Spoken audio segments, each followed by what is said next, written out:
Depois de fazer um bem recebido vídeo sobre as 4 estações da Legião Urbana, eu estou aqui fazendo uma sequência para os fãs que têm recebido tão bem esses vídeos. E no dia que esse vídeo está sendo lançado, estará fazendo 30 anos de lançamento desse aqui. Que, pelo comentário de algumas pessoas que assistiram aos meus vídeos sobre o 2 e o 4 estações e o Tempestade, é o preferido dessa galera. Então, quer sendo seu preferido, quer não, vamos conferir aqui o contexto em que esse disco saiu, vamos entender do que o Renato está falando. Bora lá! Eu acho legal a gente começar aqui falando sobre a turnê do 4 Estações, né, que inclusive está registrada nesses 2 discos. O que aconteceu durante essa turnê, né? A Legião já estava tocando com alguns músicos contratados, desde que o Negrete havia saído da banda, e acontece assim que ele estava usando muitas substâncias ilícitas na turnê. Inclusive aqui no Sempre Usado, Discobiografia Legionária, tem um pedaço de uma entrevista em que ele fala que a turnê dos 4 Estações foi barra. O Collor tirou nosso dinheiro e pegamos 1 ano e meio de estrada. Tudo que era química possível eu consumia. Inclusive teve um caso de um show onde ele meio que passou mal. E ele teve que ser levado para o hospital. Ele falou do negócio do Collor. Eu era super criança na época, não passei por isso, né, na pele. Mas o que aconteceu foi que, se você não se lembra, como uma tentativa de dar uma diminuída na inflação, todas as poupanças tivessem um saldo superior a 50 mil cruzados novos, que na época saía $1.250, de acordo com o Carlos Marcelo, nessa biografia, tudo que cedia a isso foi congelado. E o Renato, claro, tinha mais do que isso na poupança e ele estava planejando comprar um apartamento. Ele falou que ele ia trabalhar muito nessa turnê das 4 estações para conseguir reaver esse dinheiro que teria sido roubado dele. E sobre a coisa do abuso das substâncias tóxicas, ele começou a ficar um pouco preocupado com a imagem que ele passaria para o filho dele. E daí ele decidiu se internar numa clínica de desintoxicação. Ele fez vários exames, né, para ver como é que estava a saúde dele, inclusive o exame do HIV. O empresário da Legião comenta sobre como o Renato recebeu essa notícia. Ele diz o seguinte: dei a notícia e ele disse que já sabia. Fez uma reunião, como se fosse de trabalho, para pedir que eu organizasse as coisas após a sua morte. Renato queria uma biografia. Eu não segui a orientação porque considerei aquilo uma reação de momento. Combinamos que essa história não sairia dali. Logo depois ele caiu na tragédia e começou a compor pro disco 5. E esse disco aqui, né, gente, ele é um disco que é tido como um disco meio difícil, como um disco meio lento. É importante você saber que todos esses aspectos vieram desse tempo. Tudo ali estava contando para deixar o negócio mais para baixo. Então ali no final de 91, eles vão pela primeira vez fora dos estúdios da EMI gravar o 5. E foi lá, no estúdio Mega, entre setembro e outubro de 1991, que eles gravaram o 5. Daí, sem muitas delongas, eu quero começar a analisar esse disco faixa a faixa aqui com vocês, começando pela Canção de Amor, que começa ali com uns violões assim, meio Idade Média, e tem super a ver, né? Porque a própria letra da canção, ela é feita num português arcaico, e é uma letra de fato antiga. Sobre o autor dessa letra, diz aqui na discobiografia que esse Nuno Fernandes Torniol foi nada menos que um trovador que, acredite-se, se estabeleceu na corte do rei Alfonso X no século XIII. Aparentemente o nome mais técnico dessa língua é galaico-português. E essa coisa de querer saber quem é esse tal de amor, porque eu vou quebrar a cara desse sujeito, me lembra muito, né, o Dom Quixote, né, aquela famosíssima cena de ele vendo dragões ali, onde na verdade estão moinhos de vento, né? Para mim é meio que essa energia. E essa coisa do herói e da jornada do herói deságua justamente em Metal contra as Nuvens. Eu acho que essas 2 faixas, elas são a introdução e o desenvolvimento. Não sou escravo de ninguém. Quem me deixou um pouco mais ligado para essa história dos 5 ser como uma jornada do herói foi a Juliane Mukuri, nesse Renato o Russo, que foi, se eu não me engano, a tese de doutorado dela. O que é a jornada do herói, né, para quem não sabe? É a história que você vê em vários filmes assim de aventura. Tem o herói que mora num lugar muito distante, ele recebe um chamado para aventura, ele tem que deixar o que ele conhece, daí muita coisa ruim acontece com ele, ele vai quase morrer, mas no final ele vai estar melhor do que ele era antes, ele vai até voltar para a terra de onde ele nasceu, que vai estar muito mudada, né? Até porque ele mesmo vai estar muito mudado com essa sabedoria que ele conseguiu vivendo a vida. Essa é a jornada do herói. E por que se vê isso, né, no Metal contra as Nuvens? Você vê que tem uma linguagem assim dessa de aventura, né? Eu sou o ouro em seu brasão. O ouro no brasão seria, na minha leitura, como se fosse o valor, né? Então ele é um guerreiro e ele quer a espada nas suas mãos, ele quer lutar a luta dele, apesar de que muitas vezes a luta deixa ele se sentindo completamente impotente. Mesmo com a minha espadinha aqui, o que eu posso fazer contra todos os males do mundo? E tem aquela parte muito repetida, né, que olha o sopro do dragão. Eu tentei dar uma analisada, né, o que é o sopro do dragão? Se você pegar, por exemplo, o filme Hobbit, muitas vezes o dragão está guardando um tesouro. Eu vou guardar o meu tesouro, caso você esteja mentindo. Se bem que essa parte eu acho que é também inspirada na coisa do Collor, né, de ter pego o dinheiro de todo mundo. Quase acreditei nas suas promessas, e o que vejo é fome e destruição. Isso aí é uma parte mais política. E o dragão também é essa figura suprema do mal, né? Às vezes é a serpente, às vezes é o dragão.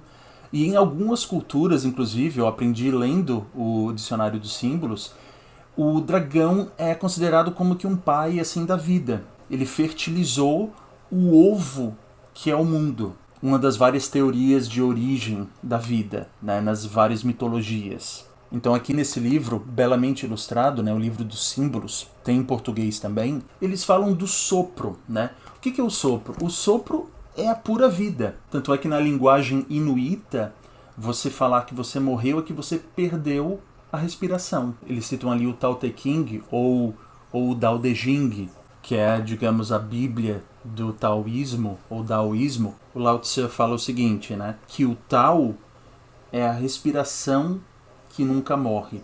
É a mãe de toda a criação. Numa tradução de tradução aqui bem porca, tá, gente? Procurem traduções competentíssimas como essa aqui da editora Unesp, que esse livro aqui é uma coisa que todo mundo precisa ler, na minha opinião. Então você vê que tem aí um paradoxo, porque o sopro, ele é, digamos, o que dá a gente a vida, né? A gente, feito de barro, né? Chega Deus lá e dá um sopro, e a gente chega à vida.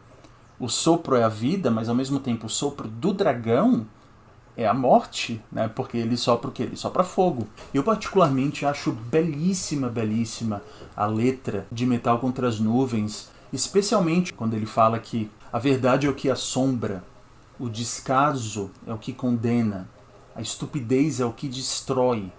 Eu vejo tudo o que se foi e o que não existe mais. Eu tenho os sentidos já dormentes. O corpo quer e a alma entende. Eu acho isso lindíssimo. De uma maneira bem taoísta ou até budista, vem aquele mantra: tudo passa, tudo passará. E isso num arranjo de cordas. É a primeira vez que acontece num disco da Legião. De acordo com o Ayrton Bahia, foram 12 violinos, 4 violas e 4 violoncelos. Eu não sei se na época foi tocada na rádio. Vocês aí que viveram essa época podem me dizer. Várias vezes eu vou perguntar coisas pra vocês, gente. E eu acho, ao mesmo tempo que ela é uma boa faixa de abertura, ela seria uma boa faixa de fechamento também, né? Afinal, a nossa história não estará pelo avesso assim, sem final feliz. Teremos coisas bonitas pra contar. É um final esperançoso, mas não ingênuo. E deságua na Ordem dos Templários. Os Templários eram cavaleiros que protegiam os cristãos na época das cruzadas, né? uma coisa que me lembra bastante a maçonaria, né? Ela é uma música instrumental, né, que se tornou algo frequente nos álbuns da Legião. Para mim, é de longe a faixa instrumental mais bonita da Legião. Eu acho ela bem contemplativa, algo meio medieval light. Ela termina, digamos, num bom agouro, e daí a gente ouve um barulho de vento. E é o vento que nos leva para a Montanha Mágica, que é a faixa que termina o lado 1 do disco. A Montanha Mágica, né, é o nome desse calhamaço aqui, desse romance do Thomas Mann. A história desse livro é muito básica e porcamente sobre um cara que vai para o hospital ver um primo dele que está com tuberculose. Mas ao chegar lá, ele descobre que ele também está com sintomas de uma doença, né? Então ele, de visitante, fica lá por muitos anos, até o início da Primeira Guerra Mundial. E a música, de acordo com o Renato, era a melhor música sobre drogas que tinha sido feita no Brasil. Se a gente ainda está seguindo com essa ideia do caminho do herói, em A Montanha Mágica, a gente tem o herói num momento perdido, né? Ele fala que anda em círculos. Há de fato, né, na nossa vida momentos em que a gente não sai do lugar ou acha que não sai do lugar, né? Porque a gente anda em círculos, mas a gente vai mudando pelo menos de latitude, sabe? A gente vai subindo ou descendo, mas o lugar é diferente. Pensem nisso. E ele fala, né, da papoula da Índia, a flor da Tailândia, que é o ópio. Não é um assunto no qual eu sou fluente, mas é do ópio que eventualmente você faz a heroína. E o Renato estava viciado em heroína na época. Ela é uma letra um pouco mística, né? Uma letra que não entrega em todo o que ela está querendo dizer. E ela termina com esse apelo: eu quero um dia de sol num copo d'água. Se alguém tiver alguma interpretação diferente da minha, por favor, comente. Eu interpreto como um desejo de você conseguir encontrar alegria sendo puro, uma felicidade natural. E assim, com esse apelo, termina o lado A. Então, virando aqui, a gente começa com Teatro dos Vampiros. Sempre precisei de um pouco de atenção. O que significa Teatro dos Vampiros, né, gente? TV.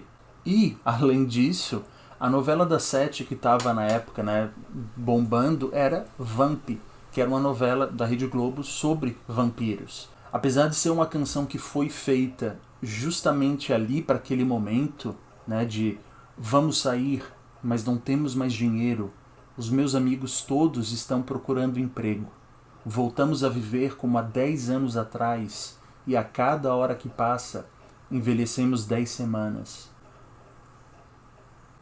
É incrível como esses versos permanecem altamente relevantes. Mas ao mesmo tempo ele fala que nós já entregamos o alvo e a artilharia. Você não tem canções de protesto aqui. Então até o Arthur da Pieve, né, que fez o Trovador Solitário, a primeira biografia, acho, sobre o Renato, ele fala que os álbuns da Legião tinham essa coisa de sístole e diástole, do coração, né? Coração, vum, pum. O primeiro disco era um disco bem punk, assim, uma coisa de protesto. Aí o 2 foi mais para dentro. Que país é esse? Para fora de novo. Aí 4 estações mais para dentro. E o que se esperava é que viesse outro disco mais para fora. Mas não, o 5 também é mais para dentro. E nunca mais a Legião lançou um disco que fosse bem para fora. Existe uma diferença na postura do Renato depois de ele se descobrir portador do HIV. A Juliane, inclusive, fala isso nesse livro aqui, né? Porque o que esse livro aqui ele está falando basicamente? Como o Renato, o russo, é uma persona criada pelo Renato Manfredini. E o próprio nome, Renato Russo, vinha também de um personagem que ele mesmo tinha inventado, que era do Eric Russell. É uma história que ele inventou de um rockstar. O livro fala assim, né?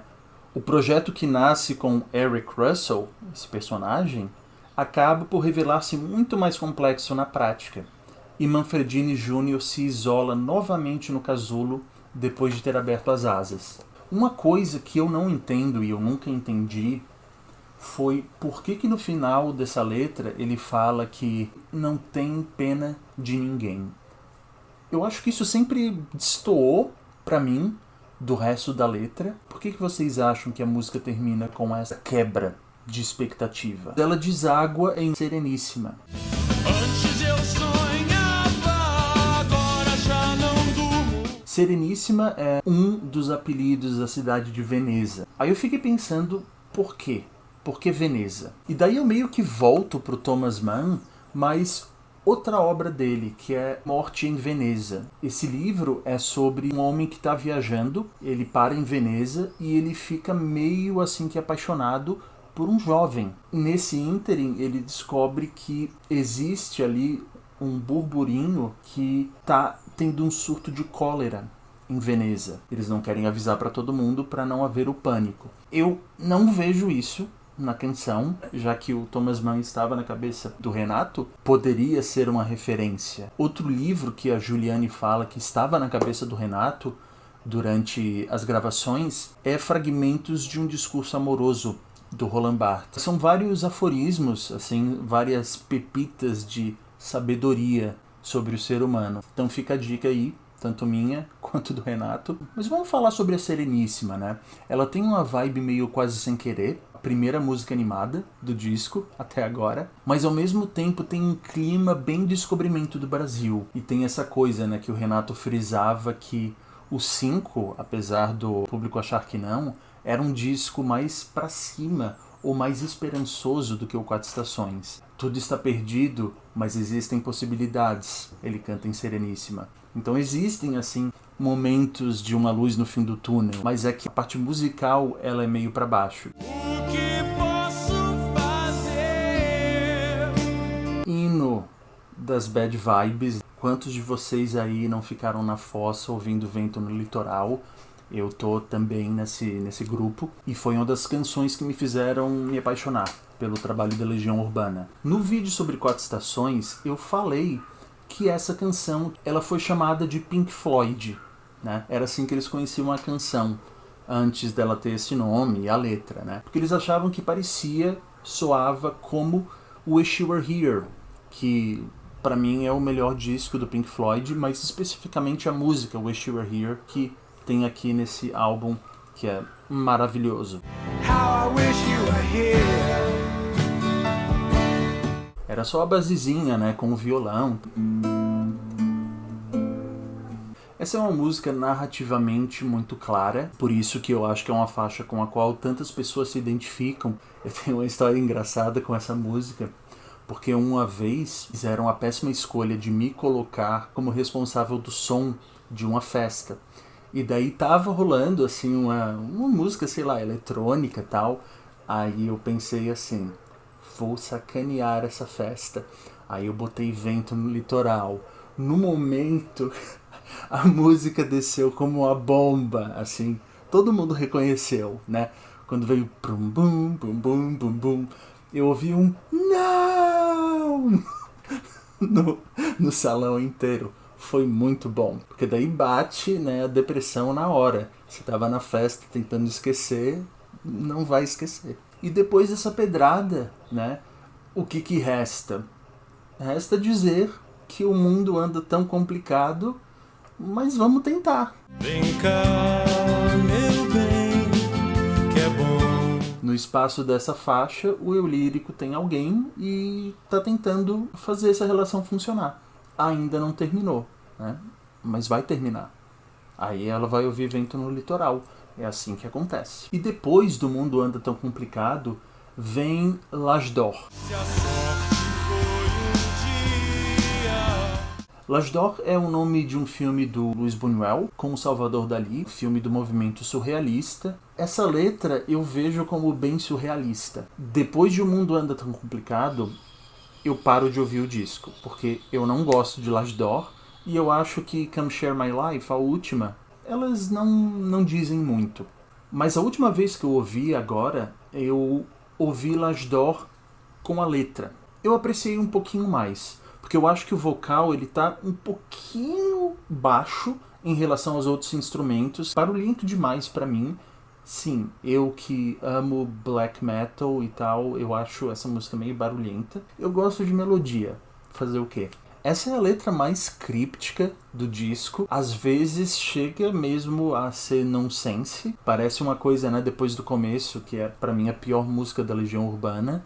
Não faz sentido nenhum, é total aleatoriedade. E essa tem os momentos assim. E o disco termina com Come Share My Life, que é o único cover do disco, né? É uma canção folclórica americana que está sendo ali tocada no teclado. Eu acho ele um disco coeso, né? E um disco meio místico, né? Começando pela capa, tal, e por sinal, né? Falar um pouquinho sobre essa capa, eu comentei que estava sendo uma situação difícil no Brasil. A cor principal desse encarte todo é o dourado, que era a cor mais cara de se imprimir. Então, quando o Renato falou desse projeto gráfico, a gravadora não ficou muito contente, né? Eles falaram que seria uma extravagância desnecessária, mas ele insistiu e eles, né, é uma das bandas mais conhecidas, né? A gente não vai poder desagradar, porque o disco deve vender bastante.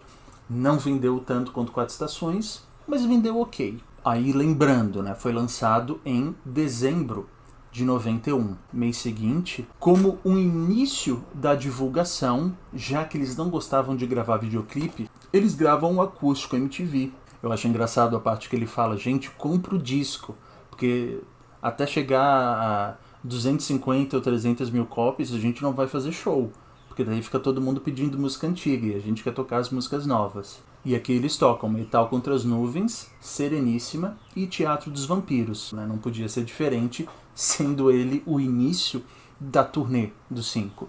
Turnê essa que não durou muito. Foi nessa turnê que eles contrataram o Carlos Trilha, sobre o qual eu comento no meu vídeo sobre a Tempestade. Se ele estava se drogando já na turnê do 4 Estações, na dos 5 saiu completamente de controle. Eu não tenho e não li a autobiografia do Dado Villa-Lobos, mas ela é citada aqui. Um trechinho no qual o Dado fala o seguinte: o Renato tinha voltado a ser aquele cara insuportável, egoísta, manipulador e sistematicamente alcoolizado. Não havia nenhuma sintonia entre nós naquele período, pois ele havia entrado numa onda etílica como eu nunca tinha visto, a ponto de ficar horas e horas com um copo grande, daqueles em que se bebe suco de laranja, de Cointreau na mão. E daí chegou um ponto, se eu não me engano em Natal, né, em que o Renato fez escândalo, porque o Bonfá e o Dado, eles estavam, né, visitando a cidade, e o Renato ali só no álcool e passando mal, e daí deu escândalo, né, deu piti. Aí o Dado não aguentou mais e falou assim, ó, pra mim chega. Perdeu a graça e a razão de ser. Isso aqui tá uma merda. Você se perdeu. Vamos encerrar o circo, eu não subo mais num palco nessas condições. Se liga e vai se cuidar. Aí a turnê terminou ali, porque realmente os músicos não aguentavam mais. Aí eles lançaram a coletânea Música para Acampamentos para tentar suavizar um pouco da perda que eles tiveram com todos esses cancelamentos.